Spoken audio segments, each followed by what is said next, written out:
or make informed decisions based on your data. In this course, we'll guide you through the nuances of feature engineering techniques for numeric data, such as imputation, binning, log transformations, scaling.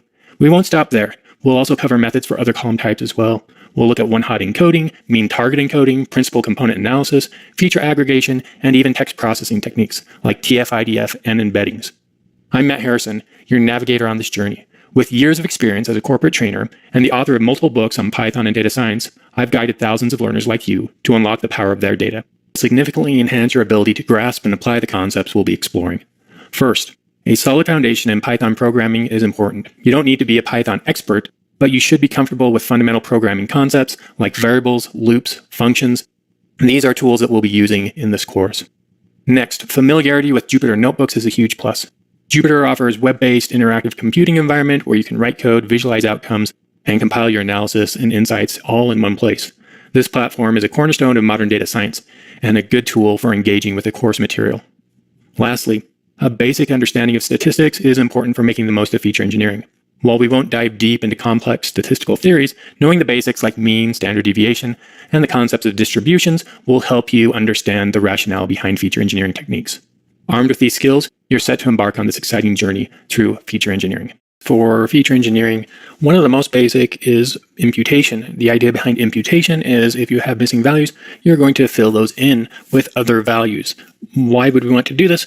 Well, a lot of machine learning algorithms, ones like linear regression or logistic regression or principal component analysis, will not work with missing values. So if you want to use those algorithms, you'll either need to get rid of the rows, get rid of the columns, or fill in the missing values. A couple options that we have: you can fill in a constant value, you can fill in a value from another column, you can fill in a mean or median or some other summary statistic, and you can also make a predictive model that predicts those values for you. Which is the correct choice? This is one of those things that depends on what you're trying to do.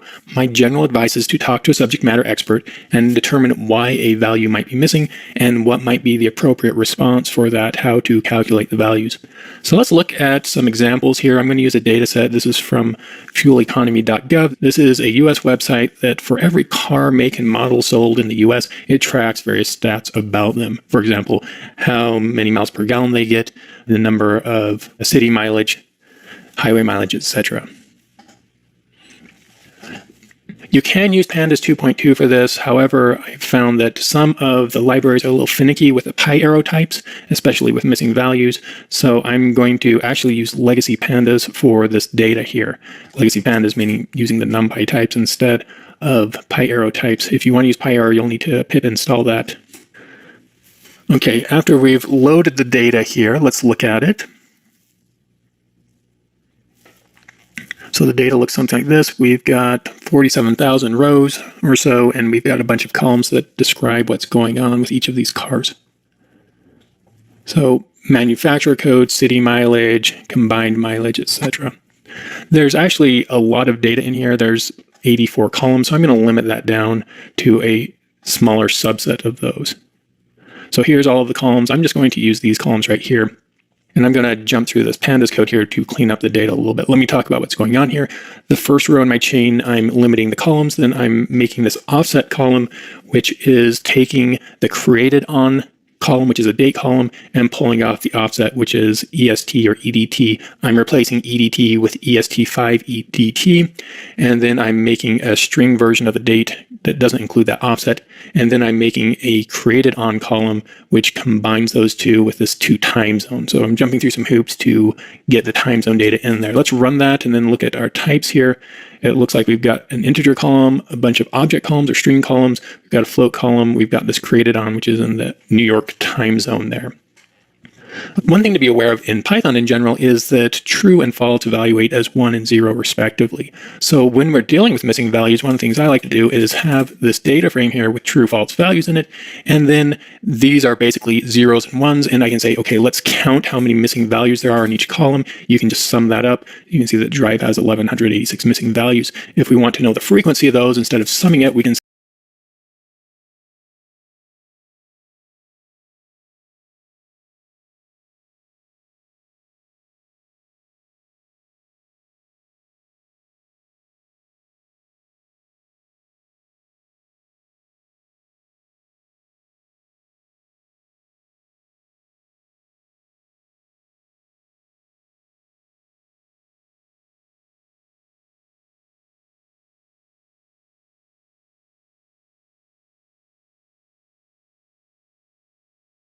Let's find out what a row looks like where a value is missing. So again, here's all of our data. And if I just want the rows where cylinders is missing, let's do this query. And I'm going to pass in this string here, cylinders.isNA. So this pandas method query is a little bit weird. You pass in a string and then you pass in a column name, and you can actually call methods on that. So the pandas series has an isNA method. So we're going to put that in there in the string, and it's going to give us back the rows where that is true. So you can see there's 652 rows where that is missing. And we could go through here and say that Nissan Ultra EV, Toyota RAV4 EV, these look like electric vehicles for the most part, where these values are missing. And that kind of makes sense. An electric vehicle doesn't have cylinders.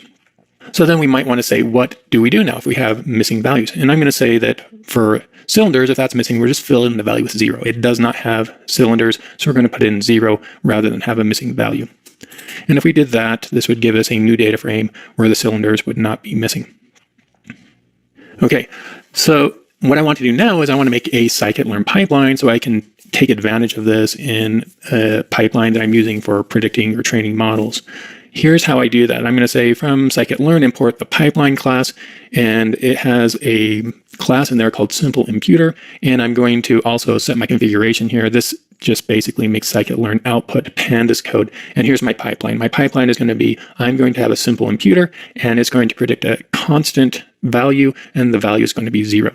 So how we do this, rather than using pandas, we're going to do this in scikit-learn. We say, with our pipeline, call fit transform. So this imputer transforms the input to the new values. And if we do this and pull out those values of the cylinders, they should be all non-missing. So let's do that. Let's say, okay, where the values were missing initially, let's look at what those look like now. So I'm going to use some pandas code in combination with this. So this is what I have right up above here. I'm just saying fit transform. Because I told it to output pandas, it's giving me pandas as output. And now I'm going to say loc. And one of the things I can put in loc here is a Boolean array. I'm putting in a Boolean array where the cylinders rows are missing. So let's run that. And you can see that these are 0 values now. If we wanted to, we could come down here and say like describe these, and they should all be 0, which makes sense. All the values that were missing are now 0. Cool. So we don't have missing values after doing that for the cylinders column. Now I'm going to update my pipeline. It's going to be a little bit more complicated here. I'm going to make a displacement imputer, and this is the engine displacement. And I'm just going to say if that is missing, we're going to use the median value. I am not a car expert, so this may or may not be the right choice. Again, talk to a subject matter expert and see what they say, but I want to expose you to some different things. So here I'm going to use the median imputer here, and now I'm going to use this column transformer from scikit-learn. What a column transformer lets us do is lets us apply a transformer or a pipeline operation to a specific column. So here I'm passing in a list of transformers here, and this is a list of tuples. Now the first thing in this tuple is the name of the transformer. You can put in whatever name you want here. Generally, you're going to want to put in a Python-friendly attribute name so you can access that later. This is the transformer in the middle of the tuple, and then at the end, this list here is the column names that it is going to apply this to. And then you can see down at the bottom, I'm saying remainder pass-through. So we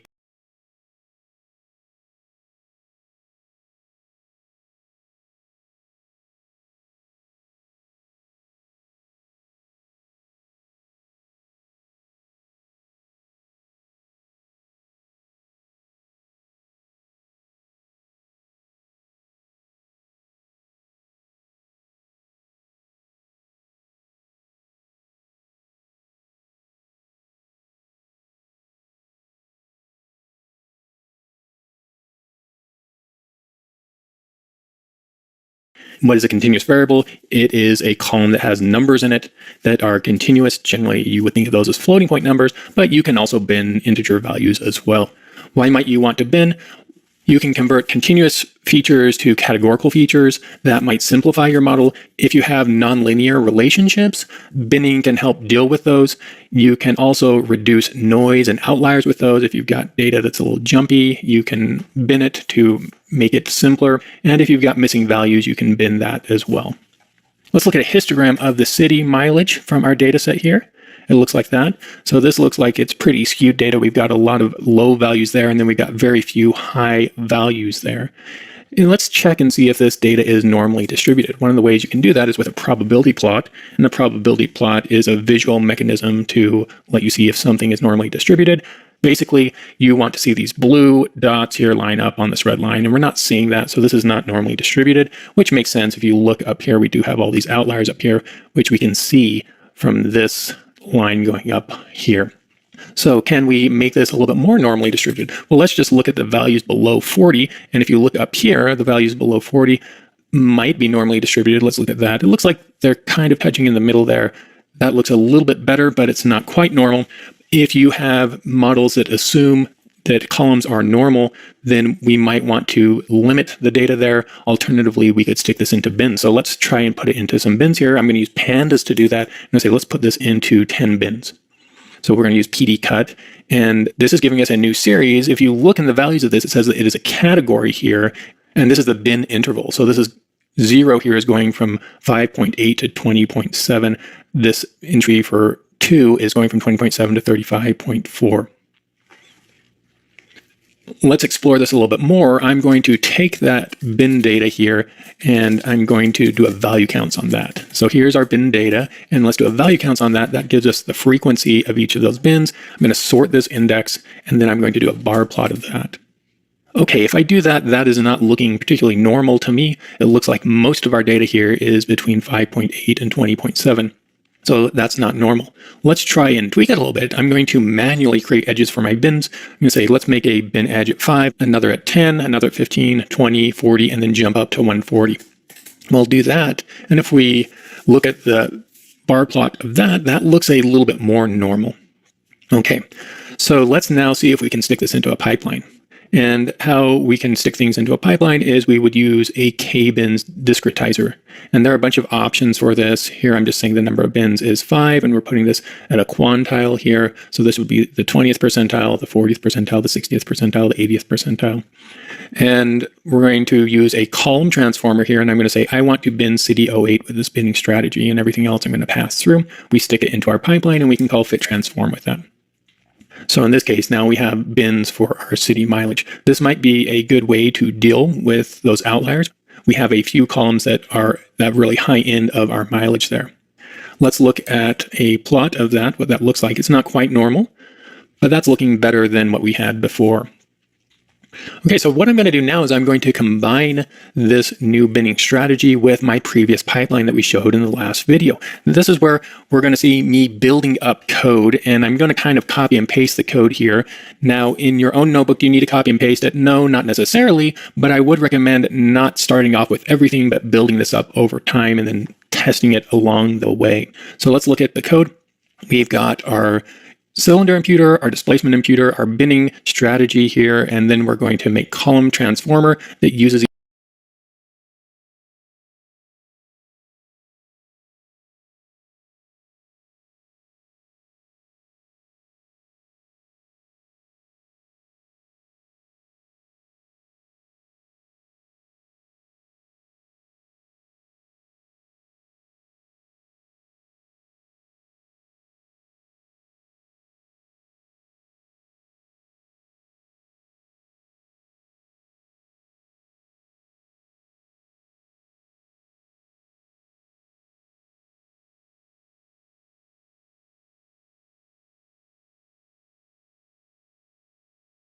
you can convert data that is, for example, multiplicative by doing a log of it. And if you do take a log of multiplicative columns, that makes them additive. So this is a trick essentially to be able to use multiplicative data in linear models.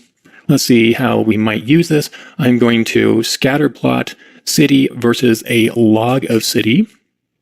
And you can see that in this case, 160 would come down to a little bit less than 5. So we're taking our variables and we're scaling them.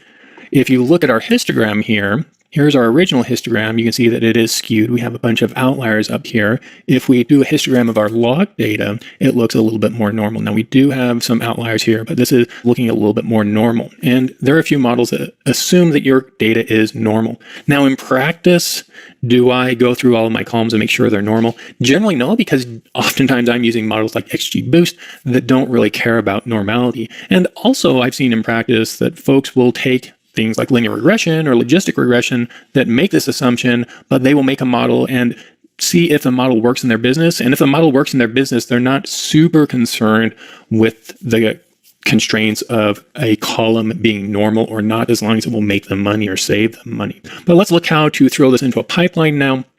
And let me say something here.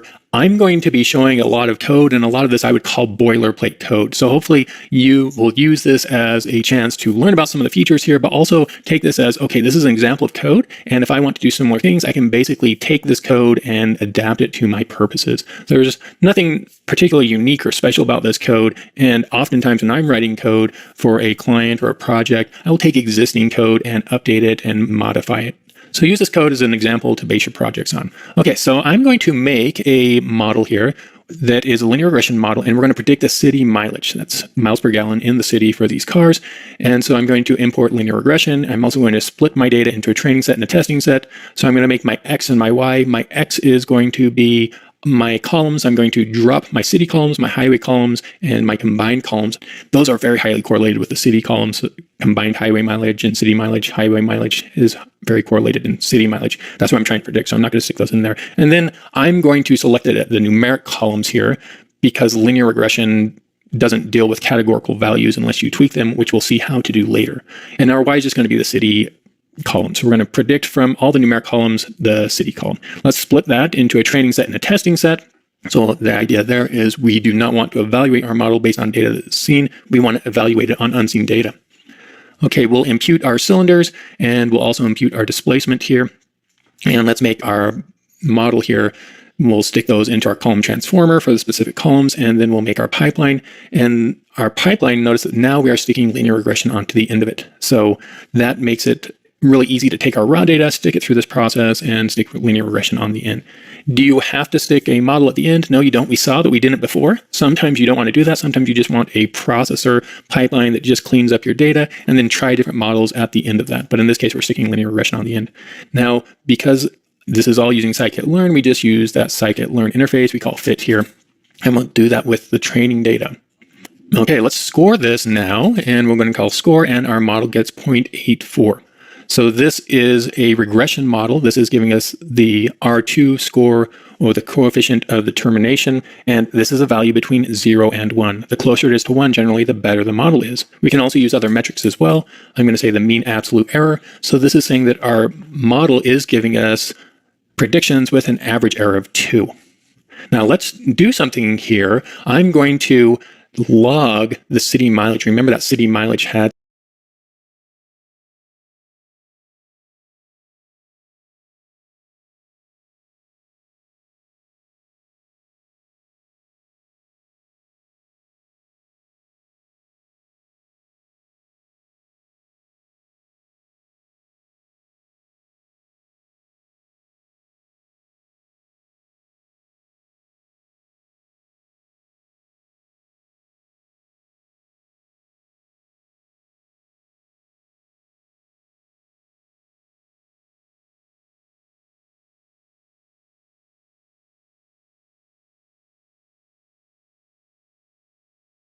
one is min-max scaling, where we're basically saying that we have some range of data. Generally, they will scale it to between 0 and 1. You can think of that as just squishing the data and sliding it over. Another one is standardization, and that is making it so that the mean value of the data is 0 and the standard deviation is 1. You can also think of that as squishing it and sliding it over, whereas min-max scaling squishes it to a range of 1. The standard scaling squishes it to a standard deviation of 1, which might look different for different columns. Okay, I'm going to show examples of both of those in our code here. You can see that in scikit-learn, we have a standard scaler and we have a min-max scaler. So I'm making an instance of both of those here, and I'm going to, in my pipeline, stick in my preprocessor, which has this column transformer, which is just looking at cylinders and displacement. And then after that, I'm going to standardize all of the data here. If I wanted to min-max scale it, I could comment out this and comment out the standard scaler. Generally, you'll see most people doing standardization. Is that always the correct choice? It might or it might not be. But if you're using a tool like linear regression or logistic regression, you generally want your columns to be on the same scale. Why is that? Because when you look at the coefficients to determine how important something is, if the data is on a different scale, that can impact the coefficients. So the coefficients, to be able to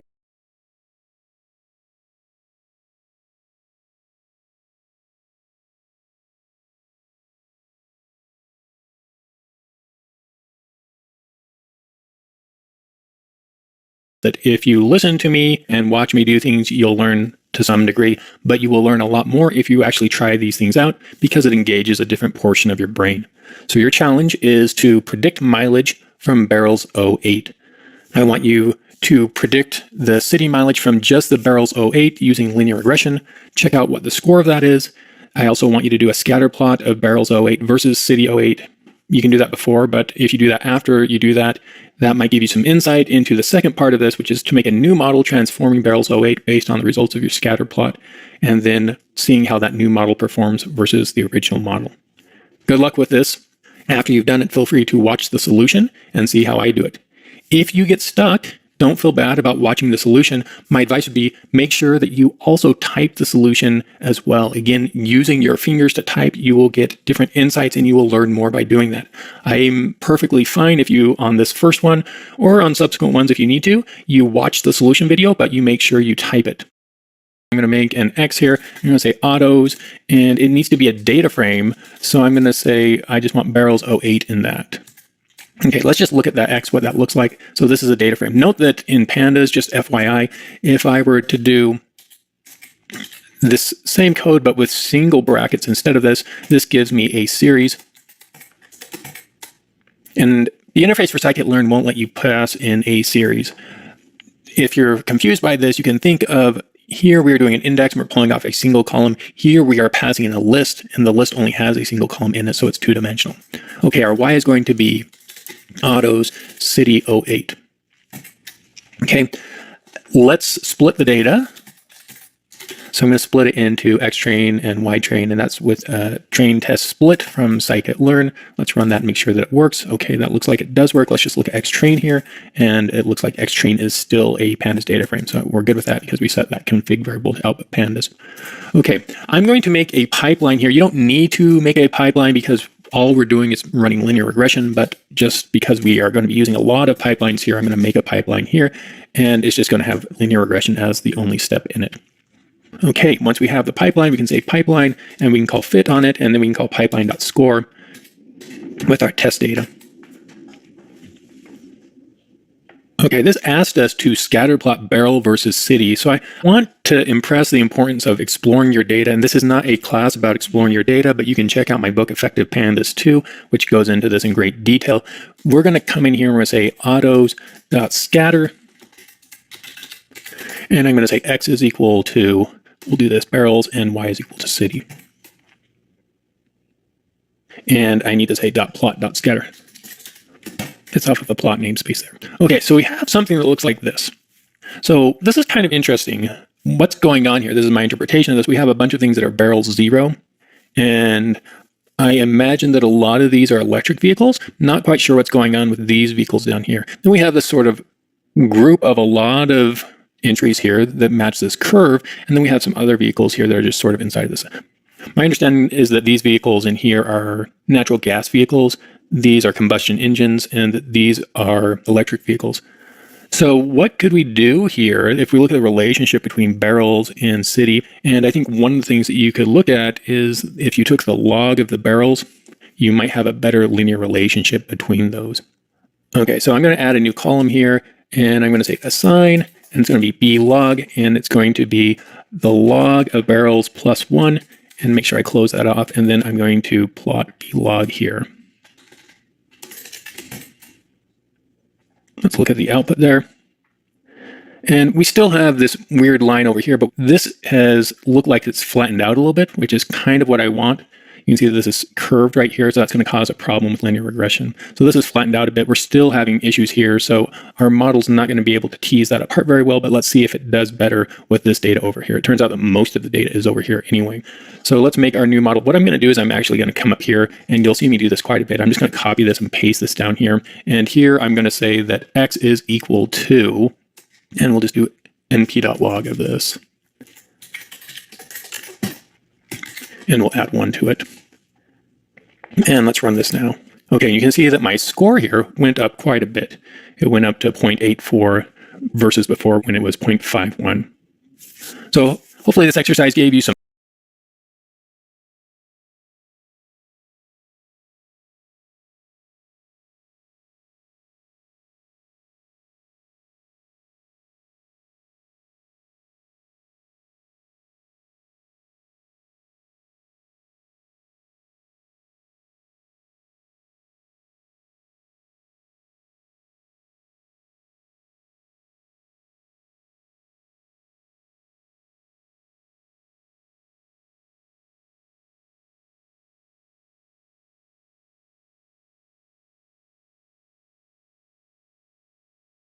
value in a column, make a new column for just that unique value and put it true or false, whether that row had that value in it.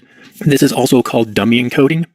Let's look at some examples of this. So here is our autos v class. We can see that there are a bunch of string columns in there. We can do dummy encoding of that, and pandas will do that. It has a function called getDummies. If we look at this, it looks like the first two rows are two-seaters. So if we scroll over here, I believe we'll be able to see two-seaters have true right here. Now you can see that this added 34 columns that may or may not work for your data. You can see these bottom ones are compact cars, and so they have true over here. This can be sparse, and that might cause problems for some of your algorithms. So we'll see later on a way to deal with that. Another thing to be aware of is dropping the first column. If you have, let's say, a column that has two unique values, you're going to make two columns when you dummy encode it, and one column will be the complete opposite of the other one. Turns out that it's a linear combination of the other one, and this math holds for not just two columns, but any number of columns. So typically, because some algorithms don't like things that are linear combinations, we will drop the first column. So we can say drop first is equal to true. And in this case, we don't have compact cars, but you could derive compact cars from all these other columns where they're all missing. Another thing you want to be aware of is cardinality. That's the number of unique values here. So a model has like 5,000 almost unique values. You probably don't want to add 5,000 new columns. I'm going to just pull off the index here for these string ones because this is going to make my life a little bit easier. I can copy and paste this and stick it down here below for my categorical columns. So now I'm going to make a categorical encoding pipeline. So this pipeline is just going to get built up, and it can get a little bit complicated here. So let's just run through the code. I'm making my X. I'm dropping certain columns. I'm also dropping the date columns here. And then I have my imputers that I had before. I now have a one-hot encoder. So I'm going to also drop the first with that and limit the categories to 10. Here I'm going to stick that into my column transformers. So these are the columns where I want to one-hot encode them. And let's run this pipeline. Okay, and I get an error here. Let's look at my error. And it says that pandas output does not support sparse data. So remember up above I said that could be sparse because you have a bunch of basically zeros, and by default NumPy is not going to fill in the zeros. It's just going to give what's called a sparse data set coming out of that, and pandas doesn't like that. So I'm going to jump through a hoop here and say sparse output is equal to false. This will use a little bit more memory, but I'm okay with that in this case because I prefer pandas to NumPy for this type of data. And I still got an error here. And let's look at my error. My error says it cannot convert string to float. Now the issue here is that I'm actually using an imputer here for the cat imputer. Let's look at the cat imputer. I'm saying let's use a category constant, and if something is missing in there, that's another thing. You might have missing values in your categories. I'm going to fill them in with missing. So I'm going to say do my cat imputer and my one-hot encoding in my column transformers. Okay, when I run this, I got an error, right? And it says it can't convert string to float. The issue here is that if you look at my code here, I'm saying cat impute and then one-hot encode. These are not running one after the other. Scikit-learn could run them parallelly. What I really want to do is I really want my own pipeline for just categorical columns. So I'm going to do that here. I'm going to say, let's make a categorical pipeline. And then in my column transformer, I'm going to stick my pipeline in there. You can see this is kind of getting complicated, but these are the steps that you need to do. Let's run this now. And I do get a result. I get a pipeline coming out of this. So this is kind of cool. It says that like your cylinder imputer is here, your displacement imputer, and then your categorical imputer goes through this pipeline right here. One more thing, this is kind of cool here. If you need to debug these because they can get complicated, one of the things you can use is use this debug transformer, what I'm making right here. All this does is it takes an X coming in and returns the X, but it has a side effect of making a variable with that name. And if you want to like see what's going on at a certain step, stick this in. Scikit-learn has a function transformer class, so you can pass in a function into it. And so this is going to call this function at this point, and it's going to also pass in name is equal to tempx. So at this point, I can, after running this, I can look at tempx, and I can see what's going on in my pipeline. So that's a little trick that I'm giving you if you need to debug these, because they can get complicated. You can see that like I was running this and ran into issues. Let's now score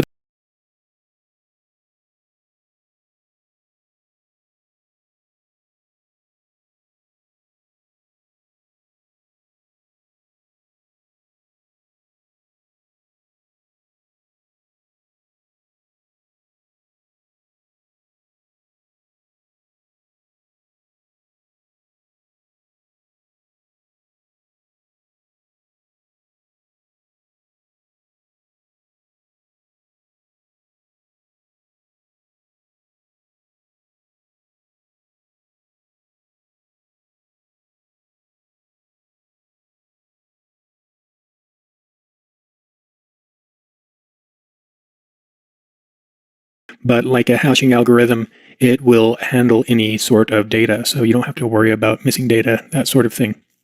We're going to use a library called category encoders. This is not part of scikit-learn, so you'll have to install that if it isn't installed. Let's look at the cardinality of these columns. I'm going to select the string columns and then look at the unique number of values in them. You can see that model has over 4,000 unique values, drive has 7. Again, the nice thing about this is we can throw all the columns into the hash encoder, and we don't have to worry about having a huge dimension increase by doing that. I'm going to write some pandas code here just to get the columns that have greater than 40 unique entries here. Let me just walk through this code if you're not familiar with it. This is our original data frame. We can select just the string columns from that. Then we can get the unique values from each of those. Then I'm going to use pipe. Pipe expects a function that takes in what it was called on. In this case, it's called on a series, so we're going to pass the series in, and I'm going to filter that. I'm going to say, just give me the series that has values greater than 40. So there's the values greater than 40, and then I can use the index of that to get those column names. So I would take those and throw those into this list down here rather than typing those out. Note that I am removing the string date from that because I'm not going to deal with the dates here. Also, I can do set operations here, so I'm going to do the difference, and you can see that this is the difference. So those are the high cardinality, these are the low cardinality. Again, I am getting rid of stir date here because I'm not dealing with strings. So here's the low cardinality columns. Okay, let's look at our pipeline. This should look familiar to you.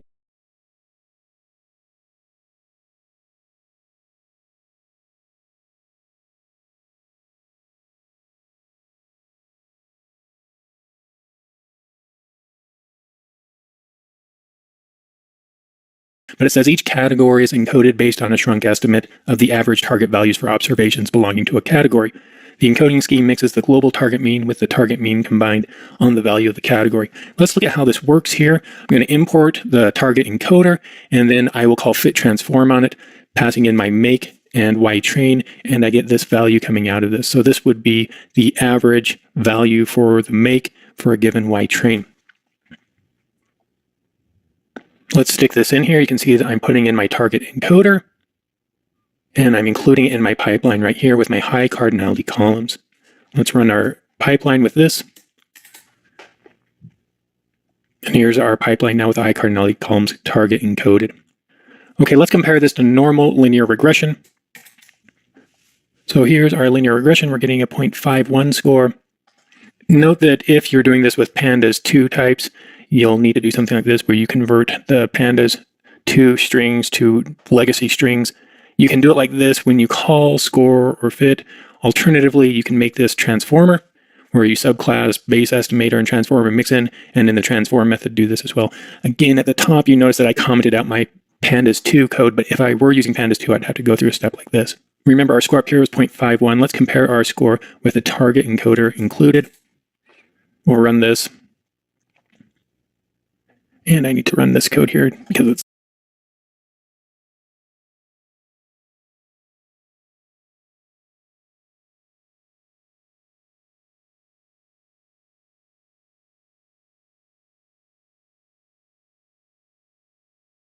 using only the categorical columns, dropping the model column. There's a hint for you for the categorical columns that I want you to include. Good luck. Let's paste those down here so I have those. And I'm going to type this from scratch. Again, if you want to, you can take the code up above that I've included and manipulate it to do that. I'd probably recommend at least once or twice typing it in from scratch. Again, get that muscle memory, use a different part of your brain to start learning this. And then after you start getting familiar with it, be more comfortable with copying and pasting the code. Okay, let's think about overall what we want to do. We want to, I'm just going to write comments here, create X and Y, and then we're going to split the data. And then we're going to create a pipeline, and then we'll fit the pipeline, and then we'll score the pipeline. Okay, so X and Y. X is going to be autos, and this code that the suggestion is giving me isn't quite right. I'm going to say autos, and I'm going to say .loc, and I'm going to include all of the rows and the cat columns. And then I'm going to say Y is equal to the city mileage. Let's split the data here. And it looks like that. We're going to call train test split. If I want to import that, that's from model selection.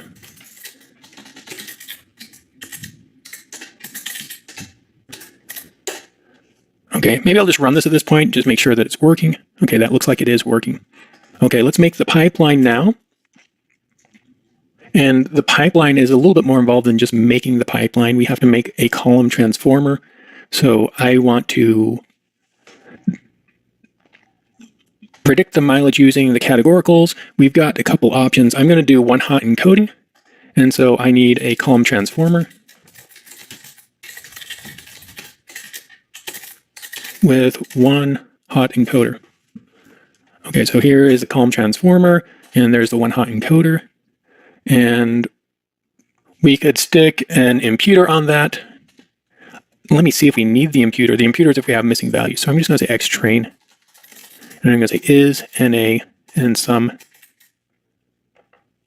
Okay, so there is missing values.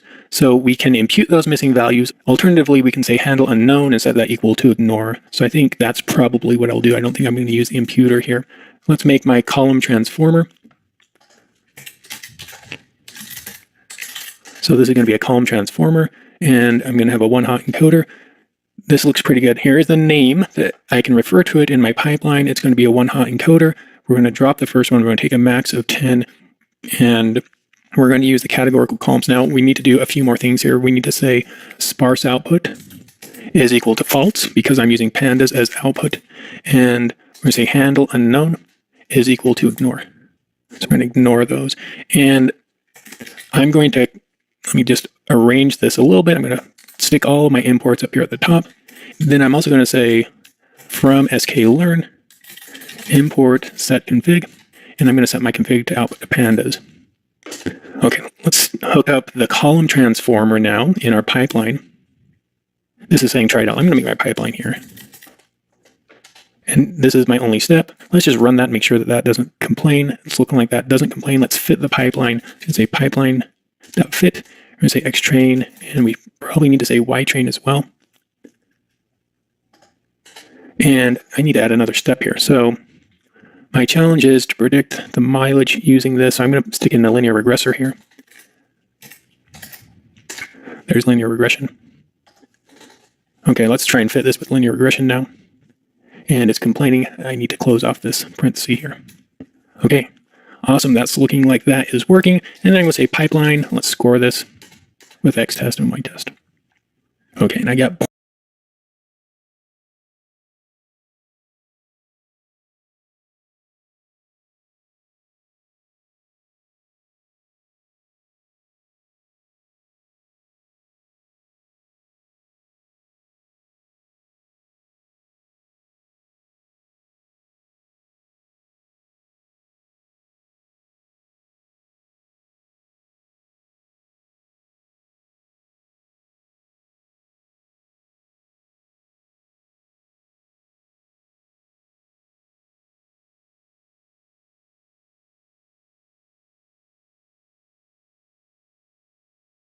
I like is principal component analysis, often referred to as PCA.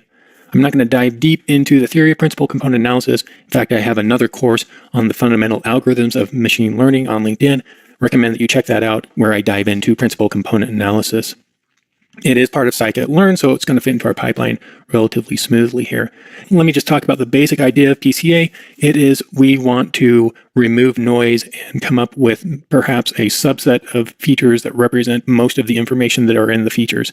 So we can commonly use principal component analysis for dimension reduction. I really like to use it for visualization, plot multiple dimensions in 2 or 3 dimensions. So where are we going to use this in here? This is our pipeline. It's getting pretty big.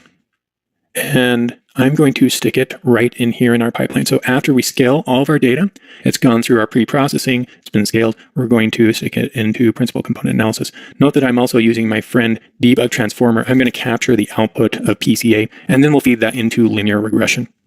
Note that I'm saying we're only going to use 10 columns or components from that. Okay, there's our model. Let's look at our score. Our score is 0.91. So this is kind of cool. We're not using a bunch of columns like we did before. We're only using 10 columns. Here is what the principal components look like, these 10 columns. Again, I'm not going to dive into what these mean. Some pros, we've removed some of the noise. We have much fewer columns than we had before.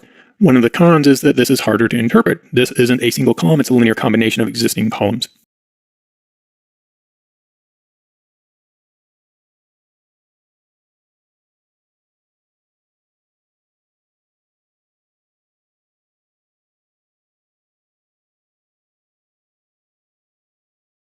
we're going to add a transformer that on a per make basis gives us the mean value for the target that we're trying to predict. So this should give us extra information. We will know the make before we try and make a prediction. So from that make, we can get the previous values, averages, and that should hopefully give us better modeling because it has more information in it. Let me show you how to do that.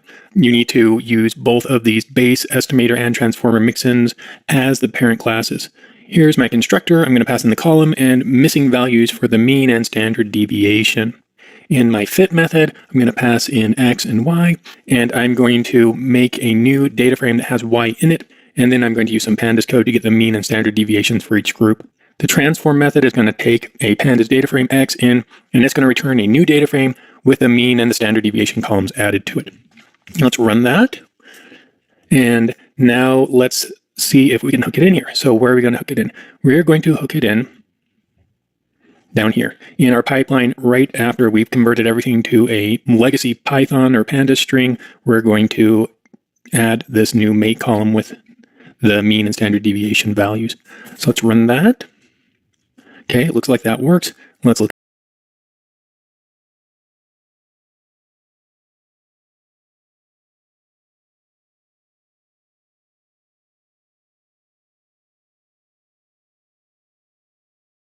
Important terms from the data. In fact, when I started doing Python back in 2000, one of the first things that I did was help implement a tool that used this technique. It turns out that scikit-learn has code to extract this from string columns for us. So let's see if we can stick this into a pipeline. Here you can see I've got a pipeline. The first thing I'm going to do is combine all of my categorical columns into a single column, and then I'm going to feed that into this TFIDF vectorizer. And then after we do that, I'm going to use my friend debug transformer to just capture the output from that. I'm going to make another function transformer to convert that to a dense array, and then I'm going to call PCA on that. We'll see why I'm going to do PCA on that in a moment here. So I'll run that here, and then let's just try this pipeline out directly just with the categorical columns. Again, one of the nice things about this, we're using scikit-learn, they all implement these same methods. So this is what the output comes out at the end. This is the principal components of the term frequency, inverse document frequency counts. Let's look at this temporary variable. You can see up here, I did temp combine just to get the output from this TF-IDF vectorizer. Let's look at what that looks like. And it is something that has 2,673 columns. Let's just print that out. And it's not a pandas data frame. It's a sparse array from NumPy. So this is basically telling us a location and a value for that location. But what that represents is for, it looks like 2,673 words. Those are the important relative frequencies of those words in those rows. So because that's such high dimension, I use PCA to reduce that dimensionality. Okay, let's throw that into our pipeline here, and I'm going to stick that into our text pipeline right here, and then our text pipeline is going to go in our cat calls transformer. Okay, let's run that.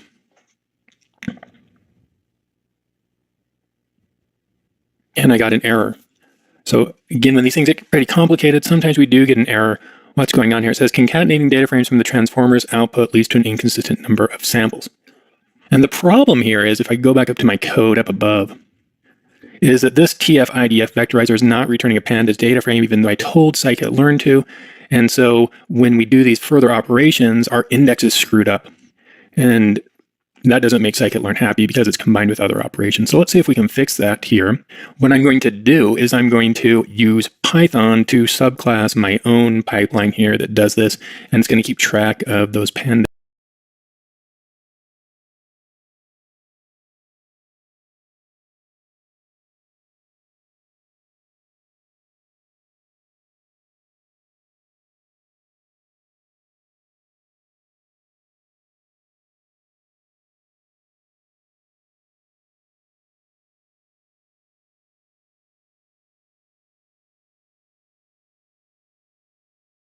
To make sure that this works, I'm just going to use this text pipeline directly and make sure that I can run it directly first of all. Okay, that looks like it works. And most importantly, the index here looks like that this is the appropriate index. Okay, now we can stick this back into our pipeline over here. And we're just going to stick in text pipeline here at our column transformers. Okay, we'll run this.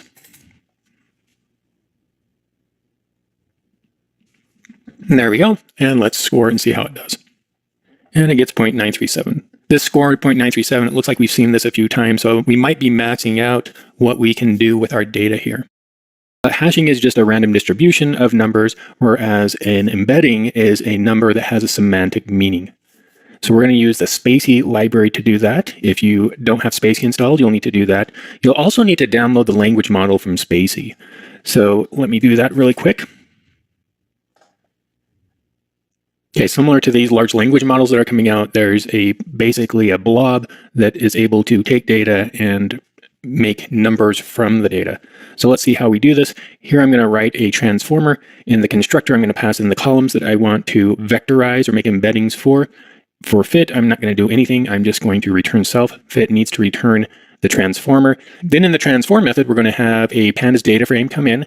So let's look at what this code is doing. The first line here says we're going to pull off the columns that we want. We're going to fill in any missing values with an empty string. And then we're going to apply this lambda function here, which is going to join all of the columns horizontally.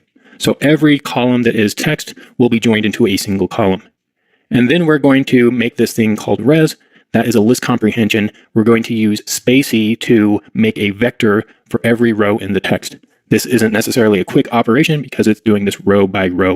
We're going to stick that back into a data frame using the original index and return the data frame. Let's run that, make sure that we have that. Okay, now I'm going to run my embedding vectorizer here. I'm going to pass in the categorical columns that I want, and I'm only going to do this on 1,000 rows because it will take a long time. It takes about 4 minutes to run it on all of the rows here.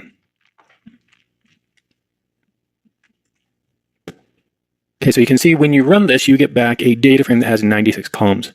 So presumably this first vector, this first row of numbers is n-dimensional space. It's a vector that represents the combination of all of the words in there. And the interesting thing about these vectors is that they correspond to mathematic properties such that if you have two vectors that are close to each other, they generally are similar in that they're discussing the same thing.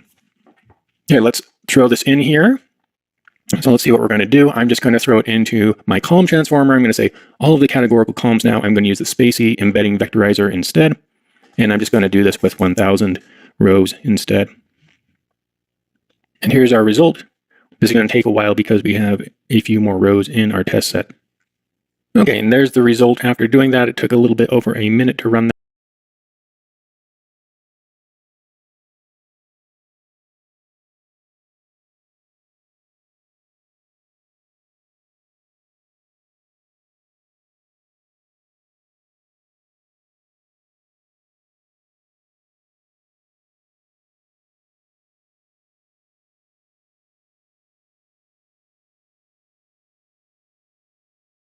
Columns.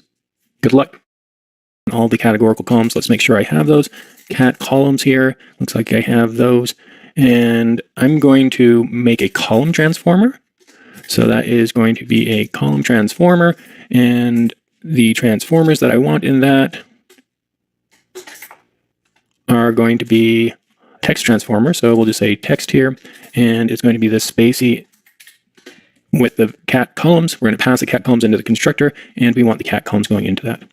And we're going to say for the remainder of our columns, we're not going to pass them through, we're going to drop them. So there's our columns transformer. Let's make our pipeline. Our pipeline is going to have our column transformer, and then we'll put linear regression on here. Let's fit our model, and then we will score it. And again, I'm going to limit this. I'm going to say limit is equal to 1,000, just because this will take quite a long time to do this. If you've got more time, feel free to try it out and see if that improves your model. So we're just going to use some pandas code to apply that limit here. And I'm actually going to take this part and throw it into its own cell. So let's run that.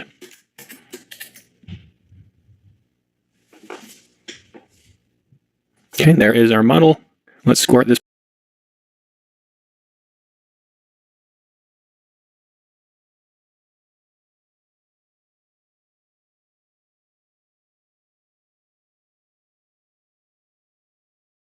Dealing with time data, I'm going to use the feature engine library, so make sure you have that installed. And one of the nice things about this library is it has this datetime features class. Let's run that and see what happens when we do that. You can see that this is passing in our created on date, and this is just returning us back a data frame with 20 features derived from that. So whether it's a leap year, days and month, hour, minute, second, quarter, etc. Creating these on your own using pandas shouldn't be particularly hard now that I've shown you how to make these transformers using pandas, but this gives it to you basically for free, so you might as well leverage this library. And trend. You can think of seasonality as repeating cycles that you might see in your data. For example, during Christmas, you might have more sales, and trend is what is happening over the long haul. So things might be going up over the long haul, or things might be going down. One of the reasons why you might want to be aware of trend especially is because many models can't predict outside of the domain that they're trained on. So for example, in a decision tree, if you have labels that go from 0 to 10, a decision tree is not going to be able to predict something outside of that range. So a lot of times for predicting time series data, we will pull off the trend and be able to throw it back in there to be able to make it so it can actually predict outside of that. I'm not going to get too much into that because this isn't a course on time series, but we're going to use some of these same tools to be able to add features to our data to help it learn from what's going on in the past. So I'm going to use the stats models library here. Again, install that if you need to. We're going to be looking at seasonal decompose. You can pull up the documentation here if you want to see what's going on here, but we can basically pass in our data, which is a time series, and it will return an object that has corresponding parts of the trend and the seasonal components.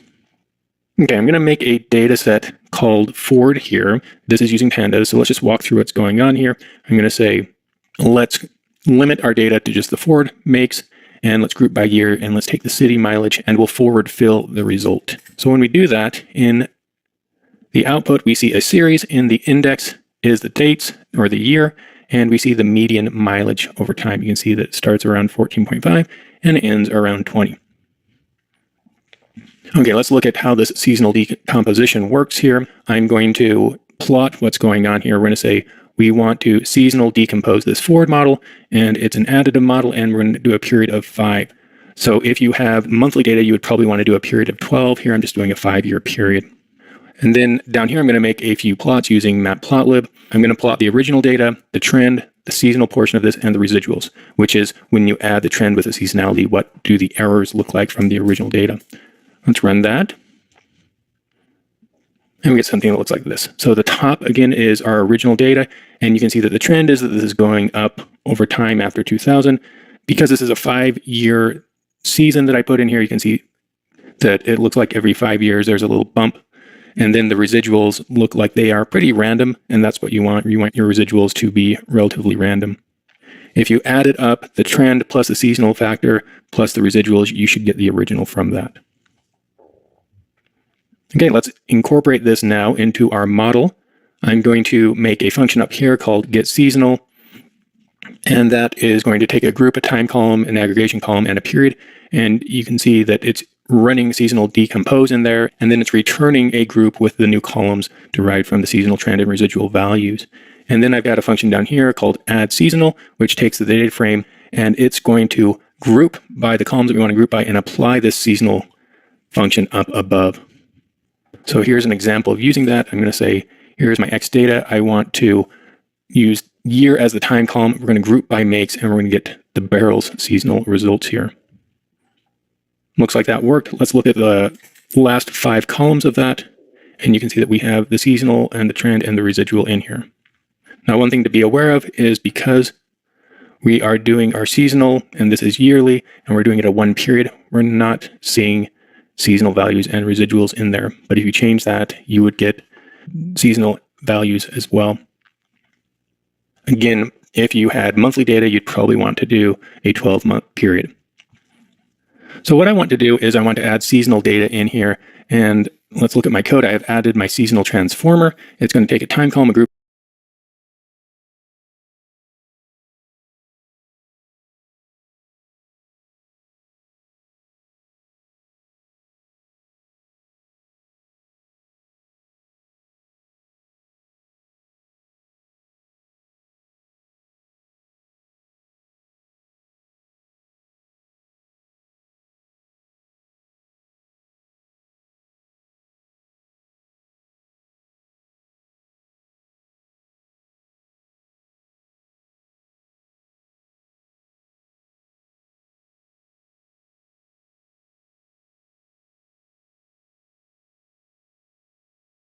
Okay, it's challenge time again. We're going to do a challenge that requires a different data set here. So I've uploaded this data set. This is monthly airline passengers. If you don't have OpenPyXL installed, you'll need to use that because this is from an Excel spreadsheet. Data looks like this. It's a data frame. For every year and month, we have the domestic, international, and total travelers. I'm going to run this through a little tweak function here. Let's look at what this is doing. I'm going to say I want to query this. So month is not equal to total. I'm going to convert month into an integer, and then I'm going to make date actually a date time. So if we look at our result from doing that, we have something that looks like this. And we should have a date column. If we look at the D types, the date column is actually a date time. Okay, so that's our data for our challenge. And this is what the challenge is. We're going to use this data and we're going to make a linear regression model to predict the number of passengers for the next month based on the current month.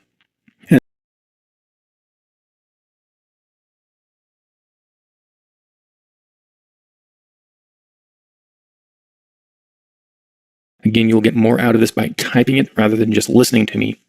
Okay, we're going to make a linear regression model and we are going to predict next month's data. So I'll do the domestic prediction. We could do international or total. So let's create our X and our Y. So let's make our X data. I'm going to say X is equal to air, and I'm going to say that is the domestic column. Okay, I'm putting two parentheses there because I'm passing the list. This needs to be a data frame, and I want that to be a data frame. Let's look at that and make sure that that's the case. Okay, that is a data frame. Y is not going to be a data frame. Y is going to be a series, and how are we going to derive that? We're going to take air. So we could say air.domestic. If we say period, that will give us a series. Alternatively, we could use a single bracket here. And we're going to shift that. So I'm going to say shift that -1. That should give us the future values here.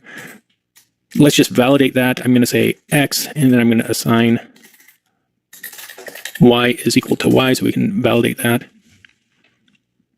So here is the current day, and here is tomorrow. You can see that this value here matches up with that one right there. So I think that's okay.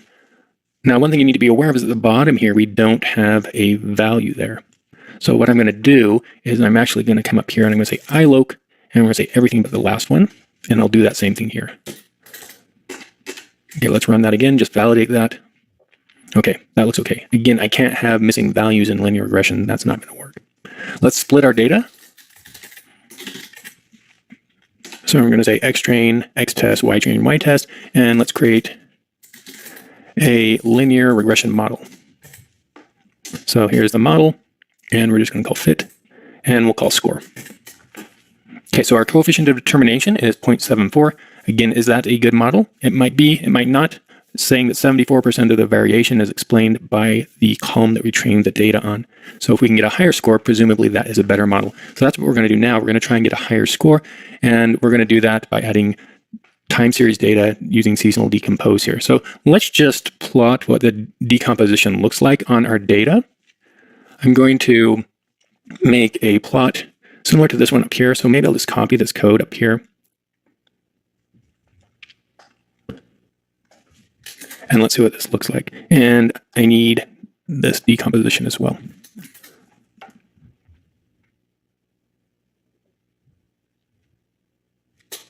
So here we're going to say decompose, and we're just going to decompose X. And X probably won't work because it's a data frame. Let's try it. I don't think it will work. Oh, it did. Okay.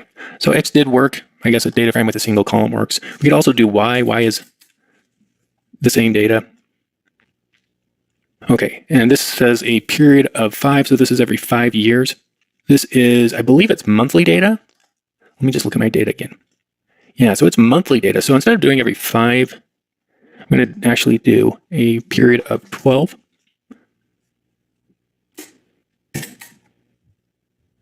Okay, so this is actually looking a little bit more interesting. And I should probably plot the original data too as well. Let's do that. I'm going to say air, and then we'll do plot, and I'm going to say X is equal to the date, and Y is equal to domestic. So it looks like this. So long-term trend looks like it's going up. For some reason, it came down in 2009. And then in COVID, it jumped down a lot and went back up. But you can see there's a yearly pattern going on here. And you can see the seasonality component looks like it captured that.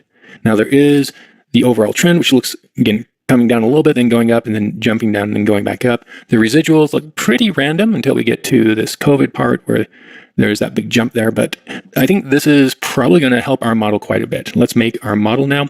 I'm going to make a new X, and I'm going to say X is equal to error. And we're going to say, let's assign, and I want to get trend. And trend is going to be, I'm going to use a lambda here, and it's going to pass in a data frame, and I'm going to say, let's do a seasonal decomposition of the domestic, and we're going to pull up the trend. Okay, that looks pretty good.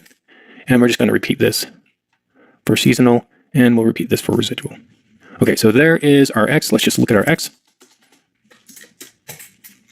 Okay, it looks like that. And I don't want all of these columns, so what are we going to train this on? Let's pick out a few of our columns that we're going to train it on. So we're going to train it on, I'm going to say .loc here, and let's use all of the rows, and then we'll say we want the trend, the season, the residuals, and we'll use the domestic. So we are adding in these new columns that we derived from domestic in there. Let's look at that. Okay, that's looking okay. I'm seeing a bunch of nans there. It turns out because we're doing a 12-period cycle here that it has those missing values in the first 12 and the last 12. So I'm going to get rid of those as well. So how am I going to do that? I'm going to say iloc, and I'm going to say, let's start at position 12.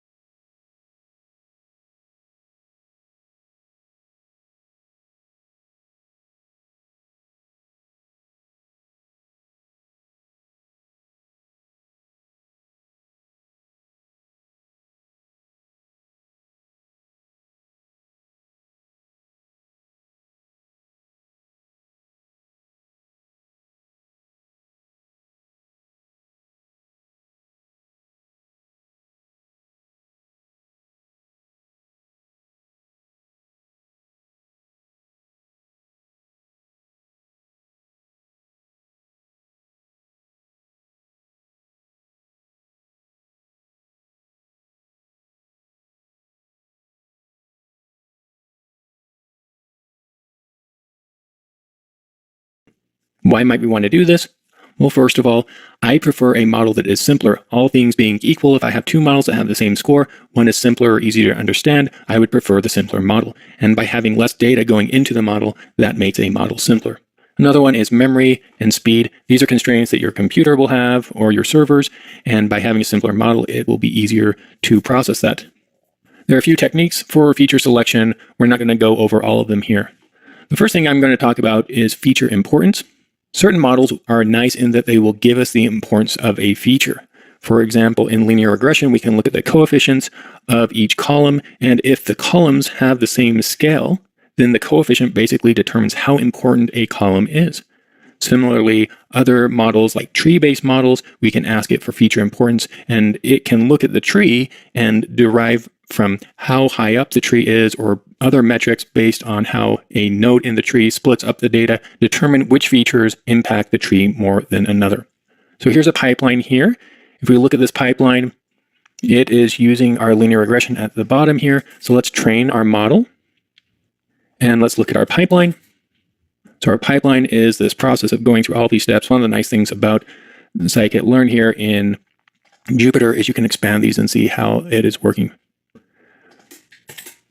So if we fit this, we get our model back. There's an attribute on the pipeline called name steps, and we can do an index access on that and pull off the name that we want. In this case, we're just going to pull off the linear regression part of our pipeline. And let's look at this attribute called features names in underscore. Any attribute in scikit-learn that ends in underscore is learned by something that our linear regression model learned by fitting the data, and there's a bunch of columns going into this. What I'm going to do is I'm going to make a pandas series with the coef underscore, that's the coefficients or the weights for each of those features, and we're going to throw that into a pandas series. So in this case, we have in the index the column name, in the value the numeric importance of that column. What I like to do, rather than look at that, is to do a bar plot of that. But I'm going to sort this by absolute value or magnitude. So things that have more magnitude impact the model more. Generally, you would go down from the top here to the bottom. These are the features that are impacting the model the most. If we look at this, there's 50 different features going into this. It's a little bit hard to see on my plot here, so maybe I'll just look at the top 50. So it looks like whether a fuel type, electricity, that is the most important feature according to this linear regression model. The fuel cost is also important, and if you think about that, fuel cost probably has a very high correlation. The higher the fuel cost, the lower the mileage, so a high negative correlation with miles per gallon. And you could probably make a decent model just looking at the fuel cost there. Now, electric vehicles don't have a fuel cost, so that's probably why this is important too, because we need to be able to figure out what mileage is for electric vehicles, and we can't really do that from the fuel cost. Okay, we can look at the bottom entries here. Now just be careful, this is a common problem with visualization. The scale here is different, right? These top features are going from -3 to 4, and these ones are going from -0.15 to 0.15. So while these bars might look big here, they're really not very important relative to these other ones here. Okay, I'm going to use the XGBoost model, and I'm going to make an XGBoost model. And note that I'm not having a huge pipeline here. I'm just saying, let's drop these columns and let's throw in everything, basically. One of the nice things about XGBoost is if something is a category, you don't have to do any encoding on it. You can just throw it in there as well. So I'm going to say enable categorical is true. And look at that. Our score is 0.979 with no pipeline. Because XGBoost is a tree-based model, it also has a way to report importances. So it's going to be feature importances underscore. We'll do the same thing here and look at the feature importance. And for our XGBoost model, again, it's not using 50 different columns, it's using fewer columns, but it looks like range is the most important, followed by barrels, and then fuel cost, and then fuel type. And if you think about that, a range for electric vehicles is probably very important. For the non-electric vehicles, barrels and fuel cost is probably pretty important as well. Let's just look at a scatter plot here.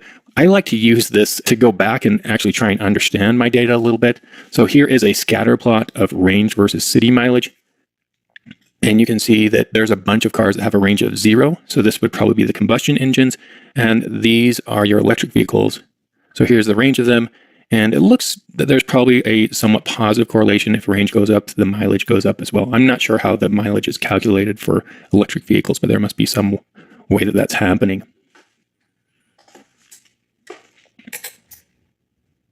Okay, so this plot here is actually, you can see I'm doing iLoc and go up to the last one. When you do this bar plot, the last one appears on the top here. So the last one was range. Because range is so important here, it's kind of blowing everything else out. So I'm just filtering that out to look and see what the relative importances of the other ones are. And it looks like fuel cost is about half as important as barrels, and fuel type and cylinders less so. So you could probably make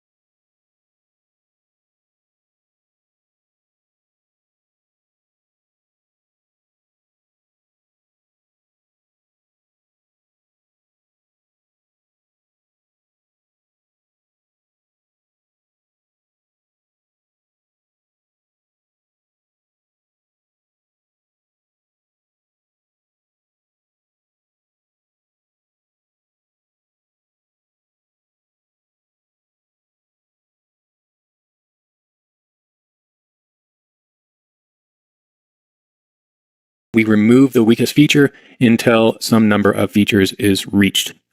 This can be a little expensive to run because it is a greedy algorithm. Scikit-learn has a RFE class in it that we can use. And so how do we use that? Here I'm going to use XGBoost. I'm going to say, let's pass in our XGB model into this RFE, recursive feature elimination model. And look at this down here. I'm just going to call fit with that. So this is really nice with scikit-learn. I keep saying this, but once you understand that you can call fit, it makes your life really easy. Let's run this. Here is our model. Now, let's see what there is in here. I'm just going to put a question mark after that. That's going to pull up the documentation. You can go through here and you can see that there are things like support and ranking. So what I'm going to do is I'm going to get the support, which is whether something should be in there. And I'm going to look at the columns and then the ranking of those, and we'll sort these by the ranking. So support is basically whether it would include it or not. And so with this model here, and we said we wanted to select 3 features, it's choosing the 3 best features. It's saying barrels, range, and fuel cost are the 3 best features. So let's make a model with barrels, range, and fuel cost, and it got 0.99. So this might seem a little bit counterintuitive. We can use less data and make a better model, but also consider XGBoost is a more powerful model than linear regression. So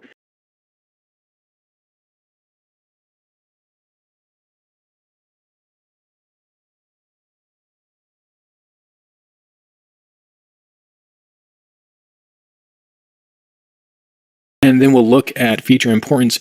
If there are columns that perform worse than this random column, we can probably drop those because a random column in theory should not be able to predict our data. Let's try that out here. I'm going to make this column called random. You can see I'm just doing this in pandas. And we'll split up our data and make an XGBoost model. Here it is. Let's look at the feature importances here. And we can see in this model that the drive column is actually worse than random. So I probably would not include drive if I was making a model here using this data set. Now, one thing to note is that just because drive is not important in a given model does not mean it won't be important in another model. XGBoost is generally able to extract some value from that, but there might be another model that can extract data better from drive than XGBoost is able to. So just be aware that if you are applying this to a certain model, that doesn't necessarily mean that those columns won't work better or differently in another model. And apply RFE to it and limit the model to 5 columns. Good luck. Copy it down here. So here's one that got 0.937. I think this was one of our better ones. So I'll just copy this and throw it down at the bottom here.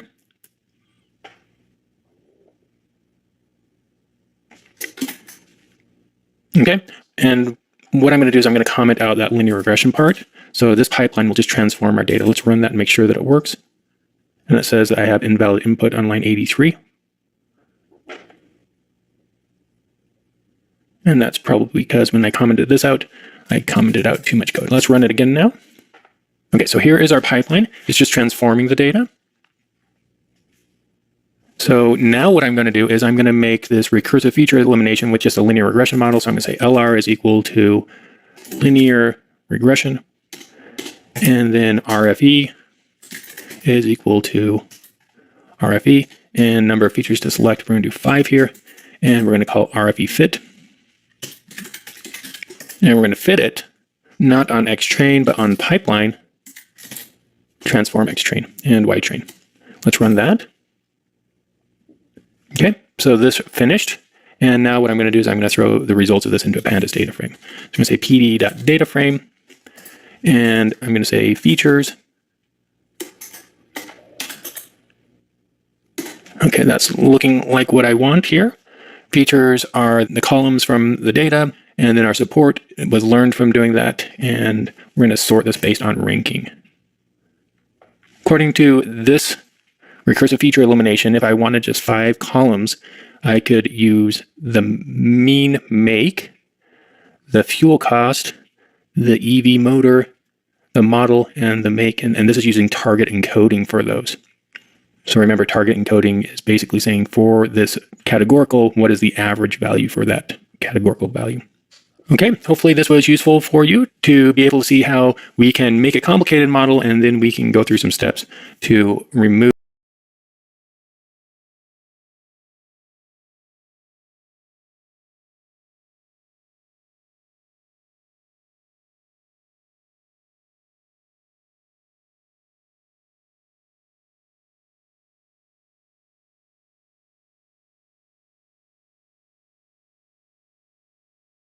You might be wondering what the next steps are. First, practice. Like any skill, feature engineering skills will improve with practice. Find a dataset and practice. I also invite you to connect with me on LinkedIn.